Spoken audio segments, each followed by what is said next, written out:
Yes, Assalamualaikum warahmatullahi wabarakatuh. Ketemu lagi dengan saya Yudi Santoso. Di video kali ini saya akan sharing, ngobrol-ngobrol ilmu marketing. Tapi ilmu marketingnya beda dari yang lain, karena ilmu marketing ini ilmu marketing yang powerful dan insya Allah berkah dan halal. Ilmu marketing apa, Mas? Yes, ilmu marketing langit. Oke, langsung saja kita bahas. Yang pertama, ilmu marketing langit adalah istighfar.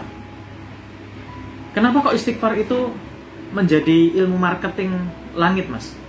Oke, saya jelaskan analoginya. Istighfar itu adalah sebagai pelebur dari dosa kita, sebagai pengampun dari dosa kita.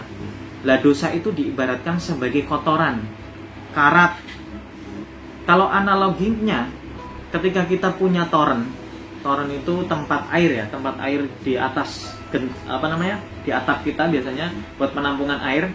Nah, itu kan mengalirkan air ke keran-keran kita. Sebelum mengalirkan air ke keran, itu kan dialirkan lewat selang-selang atau pipa-pipa. Nah, ketika pipa kita kotor, ada kotorannya, entah itu ada pasirnya atau ada lumutnya, pasti aliran air sebesar apapun dari toren tidak akan maksimal keluar ke dalam keran. Betul atau tidak? Betul, oke. Begitu pula dengan rezeki kita. Sejatinya Allah itu ingin menggerojok rezeki kita itu besar. Tetapi terkadang dosa kitalah yang menjadikan rezeki kita itu tertunda, terhambat, atau buntet bahasa Jawanya. Seperti itu. Nah, istighfar ini bisa menjadikan solusi untuk memperlancar rezeki kita yang awalnya misalkan jatah rezekinya seseorang itu 2 juta per bulan. Tapi alhamdulillah karena dia punya banyak dosa, punya banyak kemaksiatan, akhirnya jatah yang harusnya 2 juta itu Allah potong. Entah itu dengan cara misalkan naudzubillah min dzalik ya, kecelakaan, atau misalkan naudzubillah min dzaliknya kehilangan atau kerampokan, barangnya dicuri. Akhirnya yang tadinya dapat uang 2 juta akhirnya berkurang. Entah HP-nya hilang atau mungkin kecelakaan motornya rusak, harus benerin motor. Akhirnya jadi kepotong.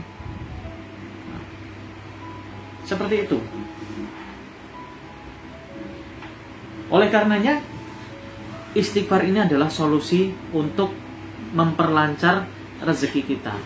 Bahkan ada sebuah riwayat, teman-teman. Kalau teman-teman sering mendengar ceritanya tentang Imam Ahmad bin Hambal, yang mana beliau itu adalah imam yang begitu soleh, begitu zuhud.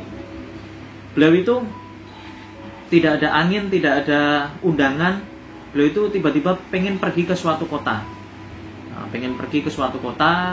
Nah, kemudian sampailah si imam tersebut ke sebuah kota tersebut. Karena sampai di sebuah kota itu sudah malam, kemudian si imam sholat maghrib, kemudian sholat isya di sebuah masjid. Kemudian setelah sholat isya selesai, Imam Ahmad berencana untuk sekedar melepaskan lelah untuk tiduran sebentar di dalam masjid. Tapi tidak lama ada marbot masjid yang datang untuk menghampirinya. Ya Syekh, dipanggil ya Syekh. Maaf, masjid ini tidak boleh untuk tidur. Akhirnya Imam Ahmad keluar. Karena si pemuda atau marbot masjid tersebut tidak tahu kalau itu adalah Imam Ahmad. Karena zaman dulu kan tidak ada sosmed, tidak ada Facebook, tidak ada Instagram, kan tidak tahu wajah Imam Ahmad itu seperti apa. Walaupun namanya itu sudah terkenal seluruh dunia, tapi untuk sekedar melihat wajah saja tidak tahu kan, seperti itu. Akhirnya Imam Ahmad dengan bijaksananya tetap keluar, kemudian duduk di emperan masjid. Kemudian setelah duduk di emperan masjid, Imam Ahmad tiduran, rebahan di emperan masjid. Kemudian si pemuda marbot masjid tadi panggil, ya Syekh, di emperan masjid pun tidak boleh untuk tidur. Terus kemudian si Imam Ahmad bilang, pemuda, saya capek sekali. Saya adalah musafir. Saya dari kota yang jauh sana. Saya cuma pengen istirahat sebentar malam ini aja. Besok pagi saya mau pergi lagi. Karena komitmennya si pemudanya juga tidak mau kalau ada orang asing yang tidur di situ. Akhirnya tetap diusir. Tiba-tiba ada seorang pembuat roti atau pedagang roti. Pedagang roti itu keluar dari masjid melihat keributan, kemudian tanya, ada apa ini? Kemudian si marbot masjid bercerita bahwasanya ini ada orang asing pengen bermalam di masjid ini. Ya saya tidak berani beresiko karena ini orang asing, seperti itu kata marbot masjid. Kemudian si penjual roti tersebut memberikan solusi. Ya udah, Syekh silahkan ikut ke rumah saya. Kemudian singkat cerita, Imam Ahmad diajak ke rumah si pembuat roti atau penjual roti tersebut. Saya bisa tidur di sini, istirahat dulu sampai capeknya hilang. Nanti kalau pengen melanjutkan perjalanan, persilahkan. Kemudian Imam Ahmad masuk ke dalam rumah, kemudian ngobrol-ngobrol dan menyaksikan si penjual atau pembuat roti tersebut setiap membuat adonan, memasukkan telur, memasukkan terigu itu selalu mengucapkan astagfirullah, astagfirullah, astagfirullah.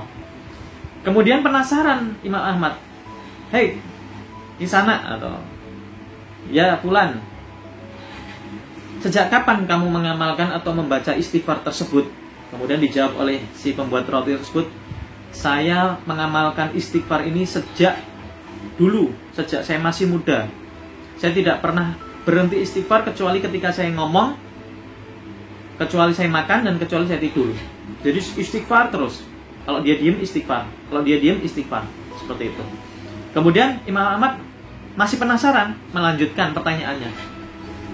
Kemudian apa manfaatnya kamu membaca istighfar itu selama itu? Kemudian dijawab oleh penjual roti tersebut bahwasanya tidak ada satupun permintaan yang Allah tidak kabulkan. Jadi artinya semua permintaannya dikabulkan kecuali satu. Kecuali satu, yaitu saya pengen ketemu dengan Imam Ahmad bin Hambal. Kemudian seketika itu Imam Ahmad memeluknya, kemudian berkata, Allah telah mengabulkan doamu. Doa-doamu semuanya Allah kabulkan. Kemudian kaget yang pembuat roti itu, masih kaget. Kok sudah gimana? Belum kok. Masih ada satu permintaan yang belum selesai kok. Kemudian Imam Ahmad berkata, sayalah Imam Ahmad bin Hambal yang kamu inginkan untuk bertemu. Masya Allah. Ternyata kamulah yang membawa saya datang ke kota ini, jauh-jauh dari kota saya ke kota ini. Seperti itu. Berarti yang menggerakkan Imam Ahmad datang ke penjual roti tersebut adalah karena istighfarnya. Bahkan di dalam Al-Quran diterangkan bahwasanya beristighfarlah, maka Allah akan mengampuni dosa-dosamu dan Allah akan menurunkan hujan yang lebat dari langit. Kalau di Arab sana Bapak Ibu, kalau di Arab sana itu kan hujan itu ibarat sebuah anugerah, keajaiban. Karena di sana kan tandus, tanah yang tandus, jarang ada hujan. Makanya Allah menggambarkan hujan di langit. Artinya sesuatu yang tidak mungkin saja bisa terjadi. Kemudian setelah itu Allah akan menurunkan kebun, Allah akan memberikan kebun-kebun, kemudian akan mengalirkan sungai. Begitu pula dengan usaha kita, dengan dagangan kita, dengan bisnis kita.